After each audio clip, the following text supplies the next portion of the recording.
Bonjour à tous et félicitations si vous êtes en vie. Dark Harvest en ligne sur Prime Video depuis quelques jours. Un film d'Halloween, donc, comme on nous en sort chaque année, qui a pas de très bons retours et je l'ai lancé malgré tout parce que la bande-annonce m'avait très fortement donné envie en fait. Alors il s'agit d'un film de David Slade, un réal que j'aime beaucoup, à qui on devait Hard Candy, qui était vraiment top, plus encore 30 jours de nuit, que j'avais vraiment beaucoup aimé. On peut dire aussi qu'il s'est rendu coupable du troisième volet de la saga Twilight, mais clairement pour des raisons stratégiques ou financières, donc on va pas lui en tenir rigueur. Alors il s'agit de l'adaptation d'un best-seller horrifique pour ados, mais d'une qualité apparemment anormale, qui a eu des prix, etc. Et surtout, j'ai vu qu'il y a eu les louanges de très grands écrivains américains spécialistes du genre horrifique. Ça m'a pas mal donné envie de le lire en fait, je le dis très franchement. Et je risque que je viens d'oublier de dire de qui est le bouquin, c'est de un écrivain qui s'appelle Norman Partridge. Donc voilà, ce qui expliquerait, parce que rien que le pitch du film en fait, je l'ai trouvé absolument génial. Donc justement, de quoi parle ce film ? Alors on se retrouve en 1963 dans une petite ville isolée du Middle West des États-Unis, dont on comprend rapidement qu'elle est maudite, en cela que chaque année, à la période d'Halloween donc, les habitants sont contraints de concevoir un épouvantail qu'ils fourrent d'ailleurs de plein de friandises, de le monter en fait, donc c'est super beau en plus, c'est en croix, au milieu d'un champ de maïs, et durant les jours qui vont précéder la nuit d'Halloween, cet épouvantail va prendre vie et devenir une sorte de croque-mitaine, tout simplement, qui s'appelle Sawtooth Jack, mais en fait il y en a qui l'appellent October Boy, un croque-mitaine qui a une tête de citrouille, et donc la nuit tombée, il prend vie et s'attaque extrêmement violemment aux habitants. Et donc chaque année, il doit être tué avant minuit pour garantir les bonnes récoltes à venir de l'année suivante. Parce que c'est que des champs de maïs, ils font économiquement vivre la ville. Si on n'y parvient pas, en plus du carnage catastrophique que cause le croque-mitaine, les récoltes seront mauvaises. C'est donc la catastrophe pour la ville. Donc déjà, ça, j'ai trouvé ça super intéressant sur le papier. Ce que j'ai encore plus aimé, c'est qu'il y a des règles. Alors, on ne sait pas très bien d'où elles viennent, et c'est là où ça va rejoindre un peu les reproches qu'on peut faire au film. Mais moi, j'aime bien parfois qu'on m'en dise pas trop, donc je sais qu'il y a des gens que ça peut horripiler, et moi, j'ai bien aimé qu'on me laisse un peu sur ma faim concernant certaines choses, sachant qu'elles sont visiblement développées, expliquées dans le roman. Donc, parmi ces règles, il y a celle qui fait que tout le monde ne peut pas affronter cette créature. Seuls les adolescents peuvent participer. Alors, en étant volontaire à cet affrontement, en fait, ils s'appellent ça la course entre eux, parce que ça court beaucoup. C'est comme une traque en fait, évidemment. Mais pour se mettre en condition, il y a un rituel obligatoire qui est assez spectaculaire également. Les jeunes sont enfermés et affamés pendant 3 jours et 3 nuits avant la nuit d'Halloween. C'est-à-dire qu'ils n'ont pas le droit de manger, pas le droit de boire.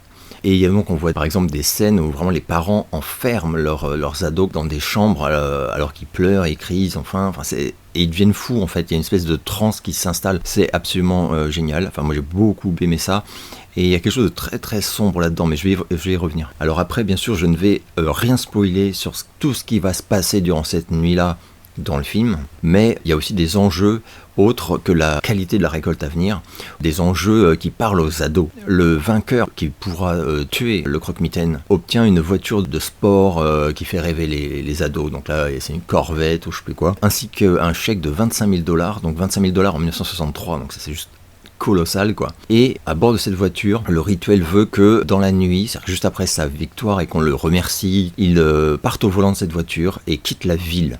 Parce que en fait dans cette ville-là, il n'y a pas d'avenir, il n'y a rien quoi. Donc tous les jeunes, ils veulent se barrer quoi. Ils rêvent de se barrer. Et donc il y a toute une scène comme ça où on applaudit avec enthousiasme le vainqueur pour lui souhaiter bonne vie quoi en fait. Et lui, il trace sur la route dans son bolide avec son chèque en poche, tel un héros.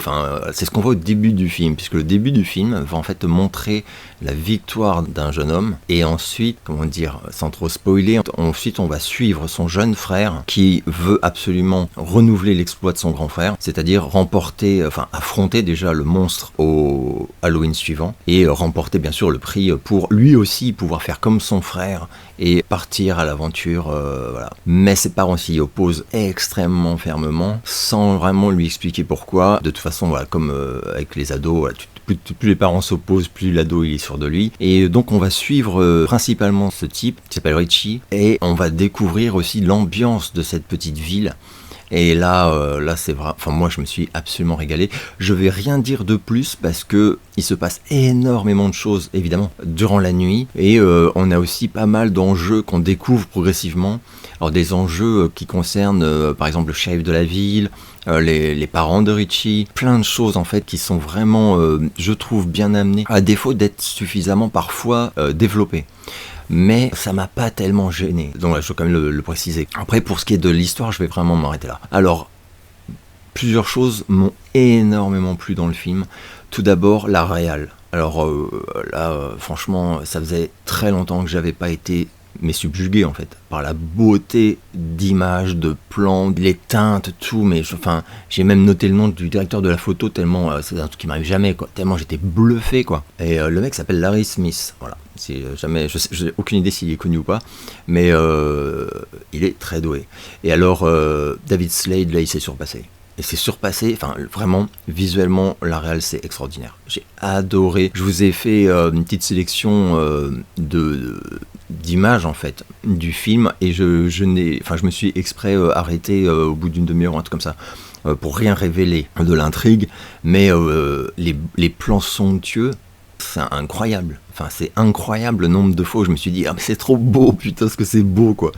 T'as envie de t'en faire un poster, enfin c'est magnifique. Donc très très très bon point pour moi déjà, c'est que visuellement c'est un régal de chaque seconde quoi, et que ça respire Halloween quoi, mais le côté menaçant, oppressant, nocturne de la fête et ça faisait vraiment un bon moment que j'avais pas vu Halloween aussi bien retranscrit dans un film, même dans les rues, les citrouilles, enfin tout, mais non, vraiment génialissime, j'ai adoré ça. Donc tout ça c'est pour l'aspect visuel réel, etc. Une autre chose que j'ai énormément apprécié, c'est le ton. Le ton est sérieux, on est dans un film qui se prend au sérieux, et donc en dépit du fait qu'on va suivre quand même des ados, il n'y a pas de vanne. Il n'y a pas de vanne toutes les 5 minutes comme c'est la mode. Là, c'est vraiment même assez méchant. C'est-à-dire qu'on a affaire à des ados du début des années 60 et c'est tellement bien retranscrit. Je pense que c'est sans doute lié aussi à l'écriture du bouquin. Mais la façon dont ils se parlent entre eux, la violence, c'est un film extrêmement violent, je crois que je l'ai déjà dit. Il est violent dans le ton, il aborde même des thèmes de façon extrêmement frontale. Il y a des moments où j'étais un peu impressionné, notamment le racisme par exemple, et également la lâcheté. La lâcheté, et après il y a d'autres trucs qui sont abordés, mais je peux pas le dire parce que ça spoil en fait, tout simplement. Donc ça j'ai énormément apprécié. Autre chose, puisque là je fais vraiment, j'énumère vraiment les qualités du truc. La créature est extrêmement bien réussie. J'ai beaucoup aimé son look. Je fais exprès de ne pas vous la mettre parce que moi j'ai un peu eu la surprise en fait. Et waouh, j'ai vraiment énormément apprécié le rendu. Et en plus il y a quelque chose d'étrange dans ce corps quoi, décharné, squelettique, avec cette tête incroyable. Vers la fin du film, il y a donc évidemment du twist. Et là, je trouvais que ça marchait parce que, en fait, justement, esthétiquement, elle est travaillée de telle sorte qu'elle est perturbante, en fait. Elle n'est pas juste effrayante, elle est perturbante. Et du coup, ça permet d'accrocher à ce qui nous est révélé, etc. Vraiment très bon boulot. Et l'autre chose que j'ai envie de saluer, c'est les scènes gore. Parce que moi, j'avais lu, par exemple, attention, visuellement, enfin, graphiquement, c'est extrêmement violent, les scènes de mort, etc. Et ouais, en effet. Mais c'est beau. C'est super beau, c'est du gore esthétique, voilà. Alors moi, c'est avec le gore, c'est pas trop mon truc, mais là, franchement, c'est spectaculaire et c'est beau, c'est super beau. Donc c'est très violent, on a des scènes visuellement, on est parfois un peu subjugué, quoi. Mais c'est très rapide, c'est très fugace. En fait, c'est comme on s'attarde pas, on est dans l'action. Par exemple, un personnage va mourir, ça va être visuellement impressionnant, quoi, mais c'est très rapide. T'as à peine le temps de comprendre quoi. Et ça j'ai beaucoup aimé. Le traitement en fait, le traitement de cet aspect-là du film. J'ai pas parlé du jeu des acteurs.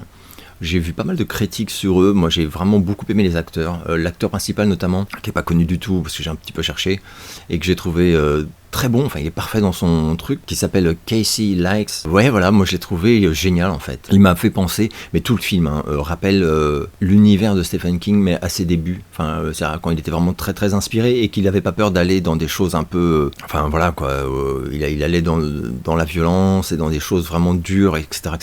Et où il était pas mal obsédé par l'adolescence. Donc ça me rappelle les premières nouvelles, mais même dans des romans. Enfin vous allez voir de toute façon. Vous regardez le film, vous allez tout comprendre. Donc un Stephen King, mais un Stephen King voilà des des années 80. Ouais. Lui très bon, les autres aussi, enfin vraiment. Ah oui, alors on retrouve cette actrice que j'adore, qui a un visage assez particulier, Elizabeth Reeser, qu'on avait vu dans The Haunting of Hill House, et puis dans quelques autres trucs et tout, qui joue la mère des deux ados là. Elle a une scène d'ailleurs dans la cuisine, enfin je vous dis pas, mais impressionnante, et vraiment j'adore cette actrice, je sais pas, je saurais pas l'expliquer, mais vraiment je l'adore. Pour le reste, oui, alors il y a des choses qui sont un peu survolées, on aurait aimé, je suis sûr que c'est dans le livre, mais on aurait aimé quand même un peu d'origin story de cette malédiction, qui est complètement fascinante, enfin...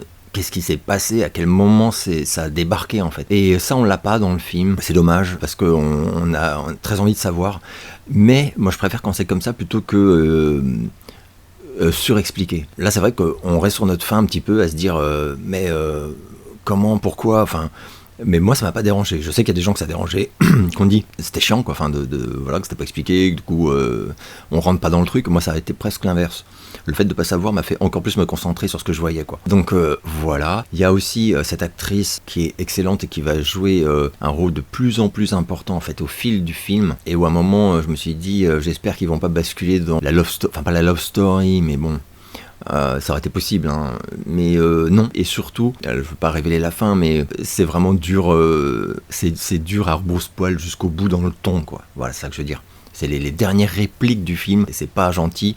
Et alors, je dois dire, donc je spoil absolument rien, mais je préviens, qu'il est très important de rester après le générique, alors non pas dans la salle, puisque c'est de la VOD, mais ne pas couper le film pendant le générique de fin, parce qu'on a une scène donc post-générique qui est géniale. Moi j'ai adoré, j'ai envie d'applaudir, c'est le sale gosse en moi, et qui est super belle et super importante, et qui fait partie vraiment du film. Donc là c'est pas du bonus, en fait c'est le film s'arrête, on a le générique, et en réalité le film reprend, et c'est super important. Donc regardez bien la scène post-générique qui est magnifique, enfin moi j'ai vraiment adoré. Enfin, c'est un film sans prétention. Quand je vois les critiques un peu négatives et tout, j'ai envie de dire, les gars, vous avez vu ce qu'on nous sort à côté? Enfin, sérieusement, quoi. Je sais pas, hein, mais c'est un peu genre, tu renvoies un plat en cuisine, alors que le reste du temps, tu bouffes concrètement des excréments. Donc moi, non, je suis même presque sûr que je le reverrai un de ces quatre. Donc je suis vraiment heureux, parce que dernièrement c'était pas super fréquent, de vous recommander un film. Donc je vous préviens, c'est pas un chef-d'œuvre. Il y en a parmi vous qui vont trouver que y a ça qui est pas cool, ça machin.